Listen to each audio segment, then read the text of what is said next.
आशिष जयस्वाल आपल्या सोबत आहेत. सर, तुमच्या काय आठवणी आहेत दादांबद्दल? खूप आठवणी आहे. मागचं बजेट इतके आम्ही मागच्या 1.5 वर्षात इतकं त्यांच्यासोबत असलेला सहभाग, त्यांचं उत्तम नेतृत्व, कुशल त्यांची बैठक घेण्याची पद्धत, त्यांची ऑर्डर देण्याची पद्धत, त्याचं इम्प्लिमेंटेशन, त्याचं वेळेचं नियोजन. दादा नेहमी आपल्या स्मृतीत राहतील आणि महाराष्ट्रात त्यांची पोकळी कधी भरून निघणार नाही. जी हानी झाली आहे ती शब्दातून व्यक्त करता येत नाही. ती हानी कधीच भरून निघू शकत नाही. दादा खरं दादा होते. राज्यानं एक अजित नेतृत्व आज गमावलंय, याची उणीव कशी भरून निघेल? फार कठीण आहे, फारच कठीण आहे. दादांच्या काही आठवणी तुमच्या? खूप आठवणी आहे.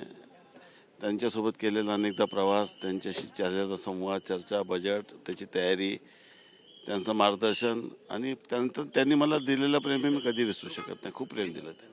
तर आपण पाहतो आपली भूमिका या ठिकाणी मांडली आहे मंत्री आशिष जयस्वाल यांनी. त्यांनी जे प्रेम दिलं ते कधीच विसरू शकत नाही असं शिवसेनेचे मंत्री आशिष जयस्वाल म्हणतात. Camera person Yogesh, Girish Gaikwad, TV9 Marathi, Baramati.